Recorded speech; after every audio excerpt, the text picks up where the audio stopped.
PTI ज़ेरे अताब है और ख़ास तौर पे चेयरमैन पीटीआई के राइट लेफ्ट जो लोग हैं अब उनके गिर्द भी घेरा तंग होता जा रहा है, सख्त होता जा रहा है।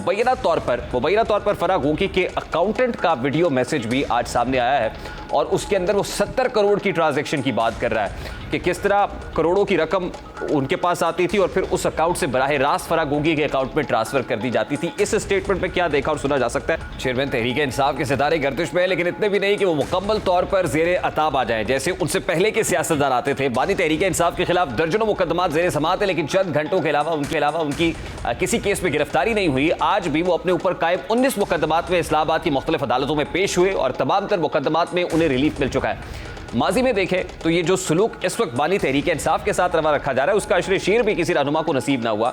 उनके दौर में जब भी कोई इदारा उनके खिलाफ हुआ तो पूरे का पूरा सिस्टम उनको बाहर निकाल फेंकने में मसरूफ हो गया और तब तक सांस ना लिया जब तक उनको मुकम्मल तौर पर आउट ना किया जा सका। इसके बरखिलाफ बानी तहरीक इंसाफ 9 मई जैसे शरपसंद इक़दामात के बावजूद ना सिर्फ आज़ाद हैं बल्कि उनको तमाम मुकदमात में रिलीफ हासिल है। बानी तहरीक इंसाफ अब भी रोज़ सोशल मीडिया का सहारा लेकर इल्ज़ामात की बौछार कर रहे हैं, लेकिन हुकूमत उनके इल्ज़ामात का मौसर जवाब देने में नाकाम है। वो अब ये चाहते हैं कि उनकी तमाम तर कोताहियों और गलतियों को माफ़ किया जाए और इस्टेब्लिशमेंट उन्हें दोबारा से अपना मनपसंद लीडर बना ले। गुज़श्ता रोज़ भी उन्होंने अपने खिताब में इन बातों का एतराफ़ किया कि जब से वो इक़्तिदार से महरूम हुए हैं तब से ही वो इस्टेब्लिशमेंट से राब्ते कर रहे हैं, लेकिन उनको कोई जवाब नहीं दिया जा रहा। चेयरमैन तहरीक इंसाफ का असल मसला भी यही है कि वो बिगाड़ते तो पहले हैं और बाद में उन्हें सुधारने की कोशिश करते हैं। इस बार उन्हें इस्टेब्लिशमेंट से कोई जवाब नहीं मिल पा रहा। इसी तरह जब वो हुकूमत में थे तब भी उनका शिकवा रहता था कि नरेंद्र मोदी उनका फ़ोन नहीं उठाता और लाख कोशिशों के बाद जो बाइडेन उनको फ़ोन नहीं करता। इस्टेब्लिशमेंट के मुसलसल इनकार के बाद उन्होंने आलमी मीडिया में महाज संभाला और मुल्क की सालमियत के बरक्स बयानबाजी की। लॉबिंग के जरिए गैर मुल्की इस्टेब्लिशमेंट के जरिए मुल्की इस्टेब्लिशमेंट पर दबाव डाला, लेकिन उन्हें अब मकामी के साथ साथ आलमी तौर पर भी रुसवाई का सामना है। तमाम तर लॉबिंग, दहाइयों, मिन्नतों और तरलों के बावजूद आलमी जरीदों ने इमरान खान के मौक़िफ़ को सही मानने से इनकार कर दिया। अब हालात ये हैं कि चेयरमैन पीटीआई का बयानिया गैर मुल्की मीडिया के सामने भी गैर मकबूल होना शुरू हो गया है। रूस के सबसे बड़े मीडिया हाउस आरटी ने भी चेयरमैन पीटीआई से उनके बयान के बरक्स सवालात किए और पूछा है कि चेयरमैन तहरीक इंसाफ कभी कहते हैं कि मेरे खिलाफ अमेरिका की साजिश थी, कभी जनरल बाजवा का नाम लेते हैं। वो खुद नहीं समझ पा रहे कि उनके साथ हुआ क्या है, वो उलझन का शिकार है। मीडिया हाउस ने सवाल पूछा कि क्या कोई ऐसा शख्स पाकिस्तान चला सकता है? क्या किसी मुल्क के लीडर को ऐसा होना चाहिए जो खुद कंफ्यूज हो? इसी तरह अमेरिकी मीडिया हाउस द डिप्लोमेट ने भी पाकिस्तान तहरीक इंसाफ के चेयरमैन की सियासत को सरेआम बेनकाब किया है। द डिप्लोमेट ने सवाल उठाया कि चेयरमैन तहरीक इंसाफ ने हमेशा अदालतों में पेश होने से इनकार किया है, अपने किए हुए जराइम का सामना नहीं किया और 9 मई को जो उन्होंने नफरत अंगेज बयानियां फैलाया उसको भी तस्लीम करने से इनकार कर दिया, बल्कि धमकी दी कि अगर उनके खिलाफ कुछ हुआ तो हुकूमत और बाकी सिक्योरिटी इदारे नताइज के जिम्मेदार होंगे। चेयरमैन पीटीआई के पसंदीदा और उनको अहमियत देने वाले जरीदे फॉरेन पॉलिसी ने भी उनके सियासी बयानिए को ज़मीन बोस करते हुए कहा है कि चेयरमैन पीटीआई आज वही भुगत रहे हैं जो कल उन्होंने अवाम की सोच में जहर भरा था। रूसी के मीडिया हाउस आरटी ने चेयरमैन पीटीआई के नजरिए को बुरी तरह से बेनकाब करते हुए कहा है कि आज आप जमहूरियत की बड़ी बड़ी बातें कर रहे हैं और कह रहे हैं कि मुझ पर कातिलाना हमले किए गए। जब आपकी हुकूमत थी तो तब आपने बेनज़ीर कत्ल केस पर बात क्यों नहीं की? उन पर भी तो कातिलाना हमला हुआ था। रूसी के मीडिया हाउस ने चेयरमैन पीटीआई से सवाल करते हुए कहा कि आज जब आपकी हुकूमत नहीं है तो आप आज़ादी सहाफ़त पर आवाज़ उठा रहे हैं। आप अरशद शरीफ के कत्ल और सहाफ़ी इमरान रियाज की गैर कानूनी गिरफ्तारी की बात कर रहे हैं। आप ज़रूर आवाज़ उठाए, लेकिन जब आपके दौरे हुकूमत में सहाफ़ियों पर तशद्दुद हुआ और मीडिया पर जो पाबंदी उसके बारे में क्या ख्याल है आपका? आप बतौर वज़ीर आज़म आपकी जिम्मेदारी नहीं थी कि आप इस सब के खिलाफ आवाज़ उठाते?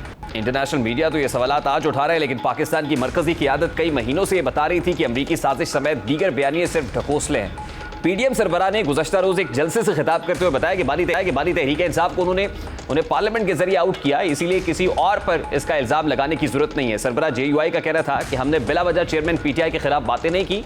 पीटीआई हुकूमत का तख्ता उलट कर फितने की सरकूबी करती गई है।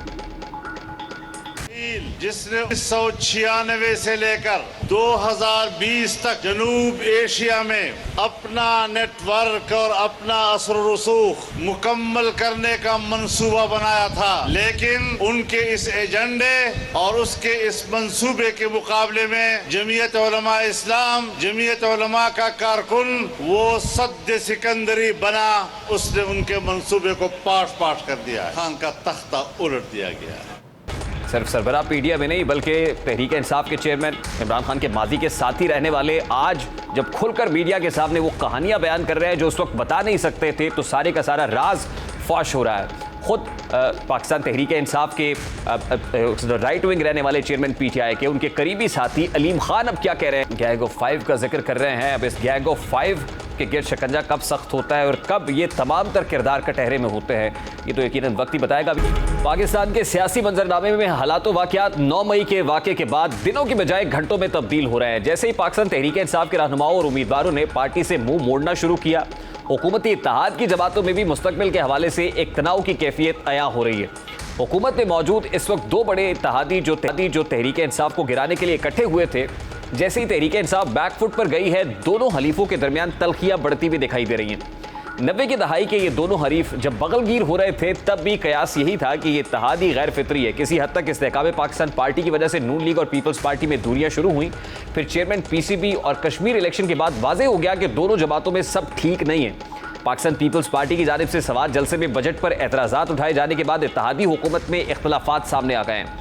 बिलावल भुट्टो का कहना था कि उनकी पार्टी बजट की मंजूरी के लिए उस वक्त तक वोट नहीं दे सकती जब तक बजट के हवाले से उनके तहफ़्फ़ुज़ात दूर नहीं किए जाते। बिलावल भुट्टो ने कहा कि वज़ीर आज़म ने बजट में सैलाब मुतासिरीन की बहाली के लिए फंड्स रखने का वादा किया था, लेकिन उनकी टीम के कुछ अरकान इन वादों को पूरा नहीं कर रहे। ये मुमकिन नहीं है कि वजीर आजम कोई और बात करे और बजट में कोई और बात लिखा हो। इंशाअल्लाह ताला हमारा मसाइल एड्रेस होंगे।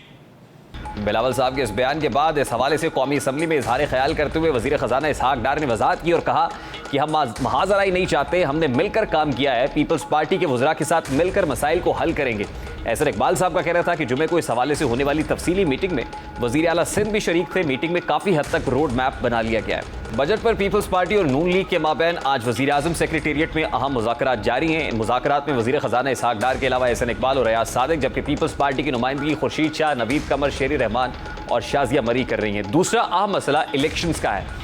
अब तक तो मौजूदा हुकूमती इत्तेहाद की दोनों जमातें इलेक्शंस के मामले पर यकजुबान थी कि इलेक्शंस अपने वक्त पर होने चाहिए, बल्कि इलेक्शंस को अगले साल तक ले जाने की खबरें ज़ेरे गर्दिश थी। लेकिन अब बिलावल साहब ने कहा है कि हम इलेक्शंस के लिए तैयार हैं। इसका मतलब यह है कि हुकूमती इत्तेहाद में मुशावरत खत्म होती जा रही है और सब अपने एजेंडे पर हैं। बिलावल भुट्टो ने इस हवाले से क्या कहा है, जरा उसकी एक झलक आपके सामने रखते हैं। Pakistan Peoples Party general elections के लिए भी तैयार है और इंशाअल्लाह ताला यही पैगाम हम अपना इत्तेहादियों को देंगे कि आए हिम्मत पकड़े, आए मैदान में आए, जो भी जीते इंशाअल्लाह ताला फिर उनका हक होगा कि वो आपका खिदमत करे।